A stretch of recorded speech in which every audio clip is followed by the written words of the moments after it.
Welcome to Madhu's creative corner. అయితే ఈరోజు మనం AP 10th class 2025 to 2026 social history సబ్జెక్ట్లో lesson 3 the making of a global world అనే ఒక లెసన్ని డిస్కస్ చేయబోతున్నాం. మనం మొత్తం లెసన్ అయితే డిస్కస్ చేయట్లేదు, జస్ట్ కీ కాన్సెప్ట్స్ గురించి మాత్రమే ఎక్స్ప్లెనేషన్ ఉంటుంది, ఈజీగా మీకు అండర్స్టాండ్ అయ్యే విధంగా ఉంటుంది. సో అదే ఈ వీడియో గురించి. సో స్టార్ట్ చేద్దాం మన లెసన్ అయితే.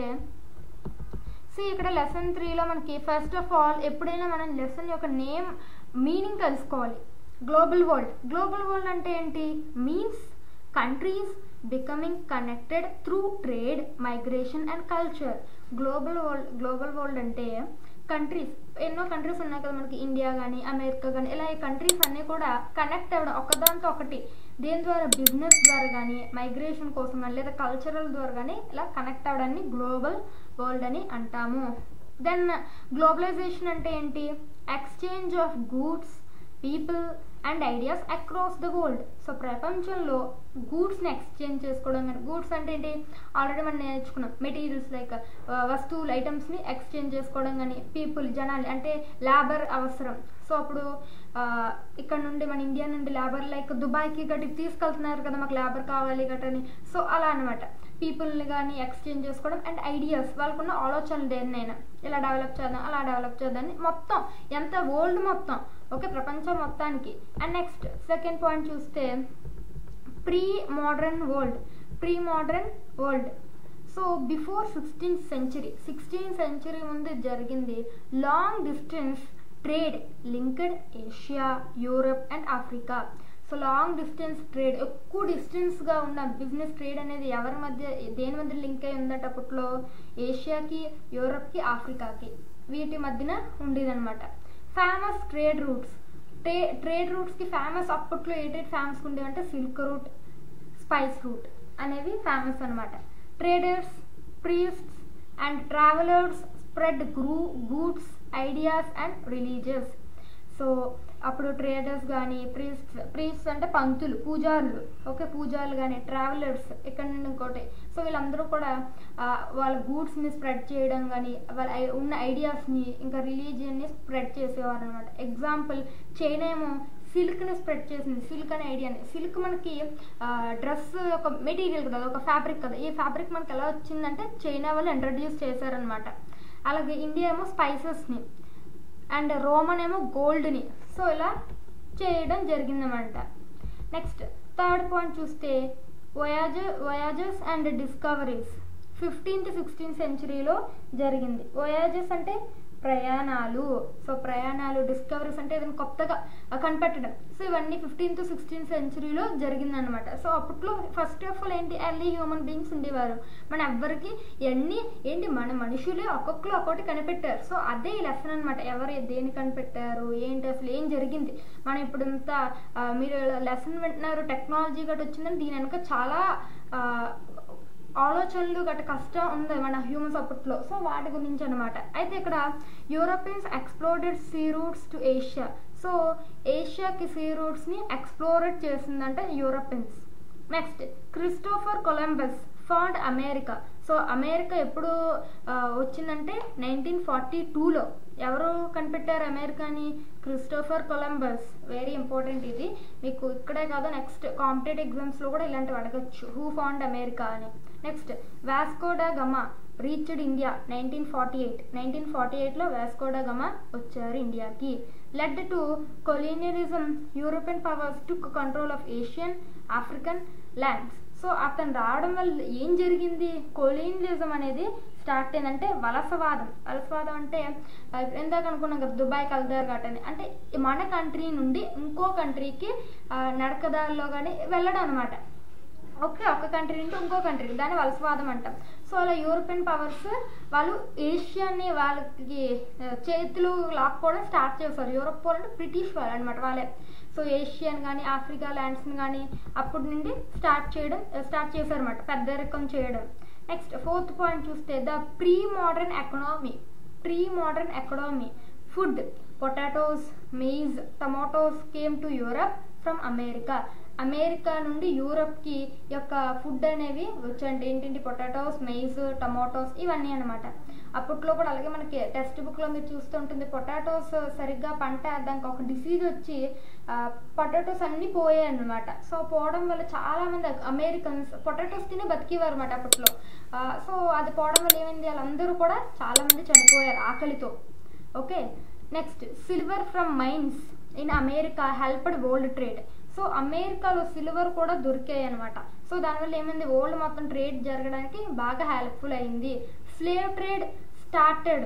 Africans were taken to America for plantation work. Slave trade అంటే లేబర్ లాగా. సో ఏంటి, ఆఫ్రికన్స్ వాళ్ళందరూ కూడా అమెరికాలో ప్లాంటేషన్ వర్క్ కోసం తీసుకొని వెళ్ళేవారు అనమాట. వాళ్ళని తీసుకొని వెళ్ళేవారు లేబర్ కింద. ప్లాంటేషన్ వర్క్ చేయండి, ఆ పని చేయండి, ఈ పని చేయండి. So Europe became rich, colonies were exploited. So Europe దానివల్ల ఏం జరిగింది, యూరప్ అనేది రిచ్ కంట్రీగా మారిపోయింది. యాక్చువల్లీ ఫస్ట్లో యూరప్ అనేది ఒక రిచ్ కంట్రీ కాదు. ఏంటిగా రిచ్ కంట్రీలు అంటే చైనా, ఇండియా ఇవి రిచ్గా ఉండేవి అనమాట. బట్ ఏం జరిగింది, వీళ్ళు సంపదంతా మన దగ్గర సంపదంతా లాగేసుకునేసరికి ఇప్పుడు ఏమైంది, యూరప్ రిచ్ కంట్రీ అయిపోయింది. ఎక్స్ప్లాయిటెడ్ అంటే దోపిడీ చేశారు. సో కాలనీస్ దగ్గర నుంచి దోపిడీ చేసి వీళ్ళేమో రిచ్ అయిపోయారు వేరే వాళ్ళ దగ్గర నుంచి దోపిడీ చేసి. సో నెక్స్ట్ 5th పాయింట్ చూస్తే industrial revolution 18th to 19th సెంచరీలో జరిగింది. Started in Britain, spread to Europe and America. బ్రిటన్లో స్టార్ట్ అయ్యే రెవల్యూషన్ అనేది అది యూరప్కి, అమెరికాకి వెళ్ళింది. ఆల్రెడీ మనం ప్రీవియస్ లెసన్లో నేర్చుకున్నాం. ఫ్రెంచ్ రెవల్యూషన్ కానీ ఇలాంటి రెవల్యూషన్లు అనేవి ఎలా జరిగాయి ఏంటి అంటే మనం ఫస్ట్ 2 లెసన్లు వెళ్ళి నేర్చుకున్నాం. మీరు ఒకవేళ చూడకపోతే ఆ వీడియో చూడండి, ప్లేలిస్ట్లో ఉంటుంది. Increased production and demand for రా materials, cotton, coal etcetera. So production demand అనేది రా మెటీరియల్స్కి బాగా డిమాండ్ పెరిగిపోయింది. దానివల్ల ప్రొడక్షన్ కూడా పెరిగింది. రా మెటీరియల్స్ అంటే ఏంటి, కాటన్ కానీ, కాటన్ అంటే దూది, కోల్ అంటే బొగ్గు, ఇలాంటివన్నీ. So led to global trade networks and transport, railways system. So దీనివల్ల ఏంటి, ఇప్పుడు మన దగ్గర ఒక స్పైసెస్ అనేది ఇండియాలో ఉంటుంది, అది ఎవరికి కావాలి, బ్రిటన్, యూరోప్ వాళ్ళకి కావాలి. సో అయితే ఎలా మరి తీసుకెళ్తాం మనం, ట్రాన్స్పోర్ట్ కావాలి కదా. ఈ గూడ్స్ని పట్టుకెళ్ళాలంటే ట్రాన్స్పోర్ట్ కోసం మనకి రైల్వేస్ కానీ లేదా షిప్పులు కానీ ఏదో ఒకటి కావాలి కదా. లేకపోతే ఎలా చేత్తో పట్టుకొని నడుచుకొని తీసుకెళ్తామా, కాదు కదా. సో వీటి వల్ల కూడా మనకి బాగా ట్రాన్స్పోర్ట్ నెట్వర్క్ అనేది బాగా పెరిగింది. నెక్స్ట్ 6th పాయింట్ చూస్తే 19th సెంచరీలో గ్లోబల్ ఎకనామీ ఎలా ఉంది, migration. Europeans move to colonies for jobs. So jobs కోసం యూరోపియన్స్ వాళ్ళు కాలనీస్కి మూవ్ అయ్యారు. India became supplier of raw materials and markets for British goods. British గూడ్స్కి మార్కెట్గా అండ్ రా మెటీరియల్స్కి సప్లయర్గా ఇండియా అనేది తయారైంది. Next indentured labour. Indian workers sent abroad on contracts. Example to Mauritius, Fiji, Caribbean. So ఇక్కడ indentured అనే word ఏంటంటే ఒప్పందము. సో లేబర్ చేత ఒప్పందం చేసుకున్నారు. ఇండియన్ వర్కర్స్ ఏంటి, వీళ్ళు అబ్రాడ్కి పంపిస్తాం, ఈ కాంట్రాక్ట్ ప్రకారం, ఈ ఒప్పందం ప్రకారం మీరు ఇదిగోండి ఇన్ని 5 years అక్కడ పని చేయాలి, తర్వాత మీకు దానికి తగ్గ డబ్బులు అనేది ఇస్తామని చెప్పేవారు. బట్ ఏం చేసేవారు, వాళ్ళు అక్కడే ఉండిపోయేవారు, వాళ్ళు తెచ్చేవారు కాదు, వీళ్ళు మాట నిలబెట్టుకునేవారు కాదు. సో ఆ విధంగా ఇండియన్స్ ఇక్కడ పట్టుకుని చాలా మంది మిస్ అయిన వాళ్ళు కూడా ఉన్నారు.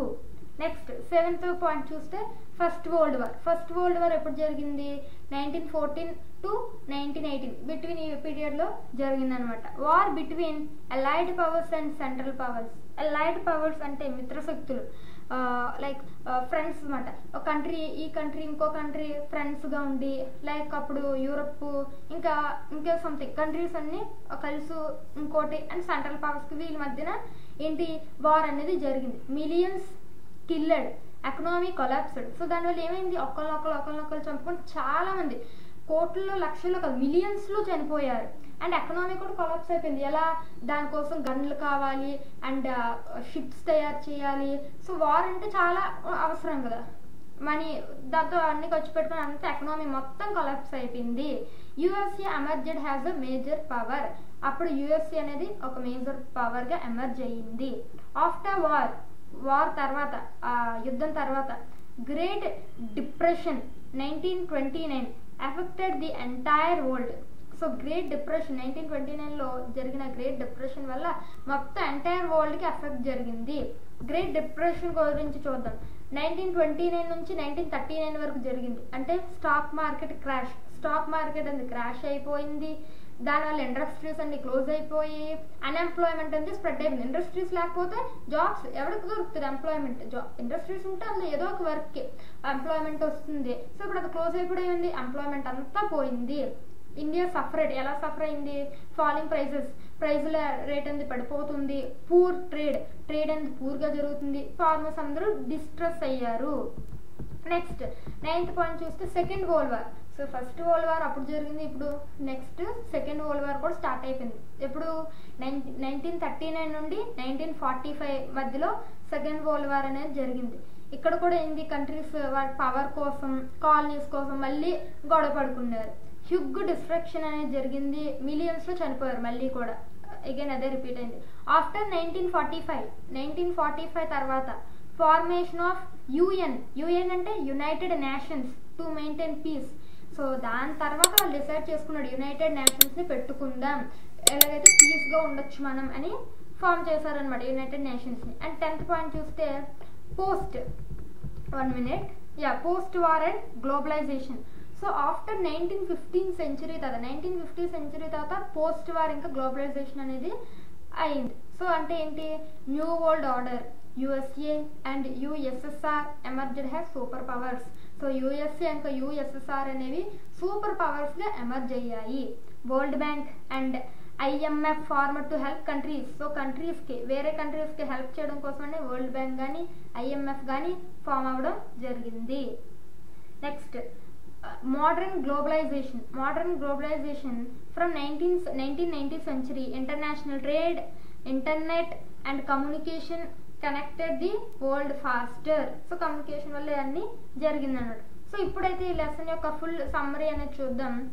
Global world forward through trade. So global world అనేది ఒక ట్రేడ్ ద్వారా, కొలనైజేషన్ ద్వారా, మైగ్రేషన్ ఇంకా వార్స్ ద్వారా గ్లోబల్ వరల్డ్ అనేది ఫార్మ్ అయ్యింది. Industrial revolution, world wars and globalisation shaped today's world. ఈ రోజు మన వరల్డ్ ఎలా ఉందంటే దానికి కారణం గ్లోబలైజేషన్ ఇంకా వరల్డ్ వార్, ఇండియన్ రెవల్యూషన్, ఇవన్నీ జరగడం వల్ల చాలా మార్పులు అనేది జరిగాయి.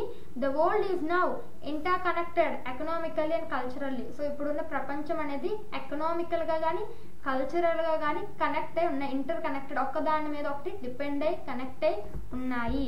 సో ఇది మనకి లెసన్ అనమాట. మీకు అర్థమైందని నేను ఎక్స్పెక్ట్ చేస్తున్నా అనుకుంటున్నాను. సో మీకు కానీ ఇంకా 4th లెసన్ ఇంకా 5th లెసన్ అన్ని మెనీ లెసన్స్ ఉన్నాయి. అవి కూడా చాలా important. Not only history, remaining subjects నుండి కూడా నేను వీడియోస్ చేస్తాను. సో ప్లీజ్ చూడండి. మీకు నచ్చితే లైక్ చేయండి. ఇలాంటి వీడియోస్ ఇంకా కావాలంటే సబ్స్క్రైబ్ చేయండి. ఇది మీ ఫ్రెండ్స్కి కూడా హెల్ప్ఫుల్ అనిపిస్తుందంటే షేర్ చేయండి. Thanks for watching.